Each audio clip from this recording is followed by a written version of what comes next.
welcome to the RedFlex Live, brand new Man United channel where we do match reviews, previews, transfers, everything to do with Manchester United. What's going on, everyone? Me and Harris are back for the most exclusive VIP event of the calendar year, the RedFlex end of year award ceremony. And it's the first one in the history of the RedFlex, but you never know, next season it could be live and exclusive from Old Trafford itself. Who knows? But you're part of history. You're part of the first one. Harris, what's going on? What's your thoughts going into this award ceremony? Have you been to this kind of award ceremony, the most exclusive, most VIP ceremony that we've ever had? Yeah, you know what I mean? Like we've got our champagne on the table. We're gonna be, Yeah, we're gonna be popping some 0% alcohol on tonight's show. Yeah, we'll be popping that, through the show and afterwards, and we're gonna have a proper virtual party.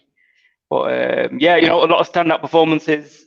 Some obviously not so much, but I'm sure we'll have a chance to discuss all of that over the next 10-15 minutes. Yeah, we are going to celebrate Manchester United season, which at the moment is a successful season because there's still one more game that is left. And it's the biggest game of Ole Gunnar Solskjaer's tenure at Old Trafford because Manchester United play Villarreal in Gdansk, Poland for the rights to be the UEFA Europa League 2021 champions. And if this is the first time that you're watching the RedFlex, make sure you do like, comment, share, and subscribe. And make sure you follow the RedFlex. Make sure you subscribe. Make sure you hit the notification bell because we have an action pack lined up this week. Because tomorrow we'll be giving you how Manchester United got to Gdansk. We'll be reviewing all the games that Man United played. We'll also be giving you the official RedFlex match preview where hopefully the whole gang will be here previewing you the game. And then on Wednesday, the final day itself, we will have a live watch-along on the RedFlex for Manchester United versus Villarreal. And we'll also have the match reaction straight after the game. But let's get into today's ceremony. And Harris, the first award that is up for discussion. It's an award that you have won many a time or in your career, Harris, and it is the Wooden Spoon of the Year award. And there's a few nominations that I'd like to get out of the way. Dan James, I'm sure, is Bucky's favourite for that one. Phil Jones, he hasn't played a single game. Is he going to get an award? Who else is there? Victor Lindelof. I think he's right up there for that award. Fred, maybe, from a Harris perspective, is probably right in there as well. Anthony Martial, not a great season. Harris, I'm going to give you the power to officially announce the Wooden Spooner of the Year. And all I ask in return, Harris, all I ask is just a valid explanation, not filled with any self-hatred or any relationships that players might have with managers. Who do you think deserves this prestigious RedFlex award, the Wooden Spooner of the Year? Over to you. I would like to give it Phil Jones, but I think you have to play, don't you, to qualify? Yeah. You have to play at least something. I'd love to give it him. But as I said, I'm not going to mention any personal reasons or anything like that. But the only reason why I'm saying this player is because I've lost the number of times I've had to say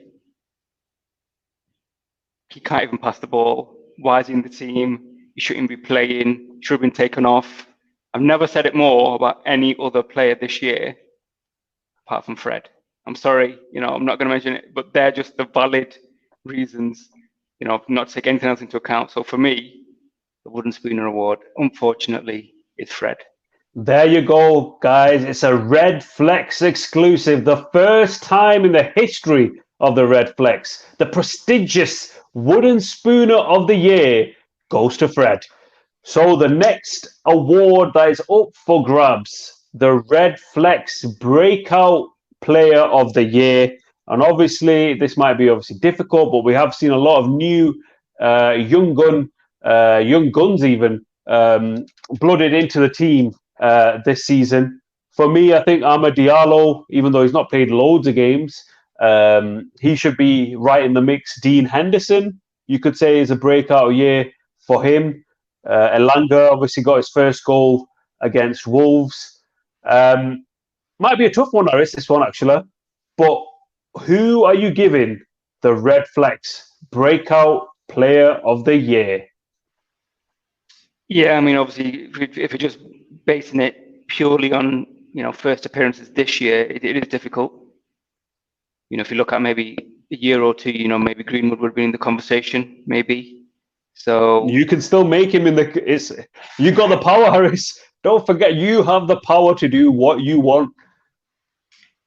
But simply because it's his first year, he's managed to make a good impact. He's been steady, very few errors, if not any spectacular performances. He was able to oust the legend that is David De Gea. So for that reason, I'm going to give it to Dean Henderson. Yeah, I think whatever happens with Henderson after this summer, because I think Solskjaer said does want a resolution to it, but it is his first season at Old Trafford. It's not made for many goalkeepers. There's only a select few who can handle that pressure. You could say the lack of fans this season takes it away a little bit, as if if it was a true test. But Dean Henderson is the RedFlex Breakout Player of the Year, and now we are going to go to one of the main event awards, one of the premier RedFlex awards, and that is for the RedFlex Player of the Year this season for Manchester United. So, Harris, I'll give you a few nominations.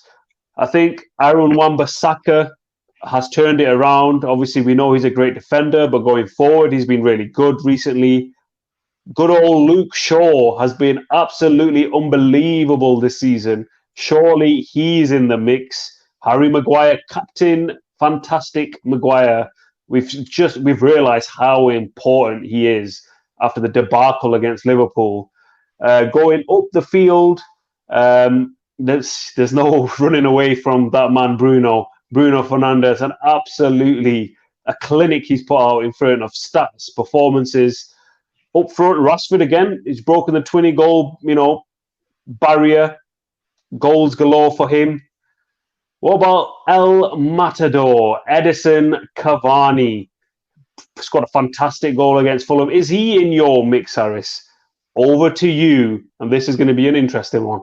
It's really difficult. You've named all the main kind of candidates there. You can even chuck in Greenwood. The last 2-3 months has been outstanding. But I think I'm going to have to judge it based on from season to season. Really, I think that'll only be fair. I'm going to, for that reason, take out Cavani.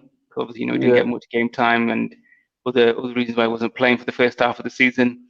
Pogba as well. A lot of injuries and things like that. So I can't really, have him in there. Greenwood again, first half season, he had a lot of it, some off the field issues, injuries and things like that. So again, he wasn't really around. So that only leaves for me, the top 3 contenders of Bruno Fernandes, Luke Shaw, and Harry Maguire. And it's really difficult, but football is about scoring goals, about entertainment, about assists, about the vision, of all that kind of stuff. And Bruno's stats are there for all to see. I think he's 3rd on the leading Premier League goal scorers chart. I think the highest scoring midfielder, obviously, in the Premier League, etc., etc. And it's not only his goals and his assists. He brings that mentality, he brings that drive, he brings that passion. And for that reason, my player of the year is Bruno Fernandes. Bruno Fernandes has racked up yet another award. He's going to be lifting the Europa League pretty soon, but I think if you ask Bruno Fernandes, he's going to say the most prestigious award he's received is the RedFlex Player of the Year. So there you have it. Bruno Fernandes is your Player of the Year. And one final award just before we go. it's the Premier League Player of the Year. And I know Bruno Fernandes is going to be in the mix for that one as well.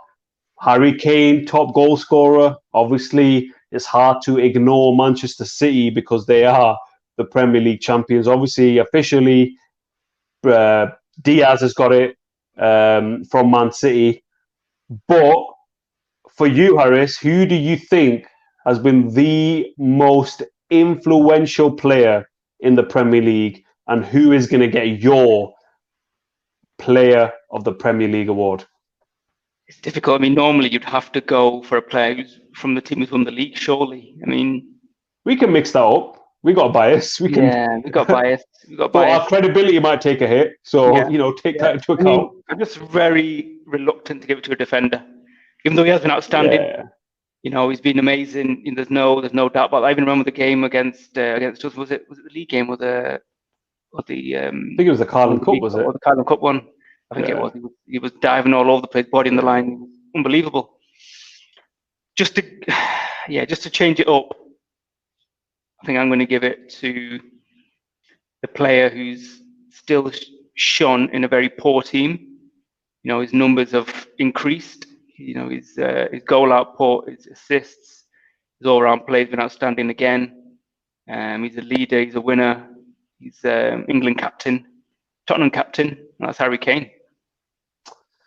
Harry Kane, the leading goal scorer, has also now picked up the RedFlex Premier League Player of the Year. And there you go. There you have it. The very first RedFlex end of season award ceremony. And I can promise you, as the years go on, this is just going to get bigger. You're going to see us in those tuxedos. You're going to see us on that stage. And you're going to see an absolute party of the ages as time goes on. But that pretty much wraps up our award ceremony. Just to give you a little recap, Wooden Spooner of the Year, surprise, surprise, has gone to Fred. I'm guessing that's got no personal feelings attached to that. Breakout Player of the Year, Dean Henderson. And Manchester United's Player of the Year, Bruno Fernandes. And the Premier League Player of the Year award has gone to Harry Kane. What do you guys think? Do you agree with Harris's picks? Let us know in the comments. But that pretty much wraps up today's show. Thank you so much for watching. If it is the first time you're watching the RedFlex, make sure you do like, comment, share, and subscribe. And make sure you join us tomorrow, where we will be reviewing how Manchester United got to Gdansk, how they got to the final. And we'll also be bringing you the RedFlex official match preview, where hopefully all four of us will be previewing the biggest game of the season so far. But that's about it from us for now, and we'll see you a bit later on.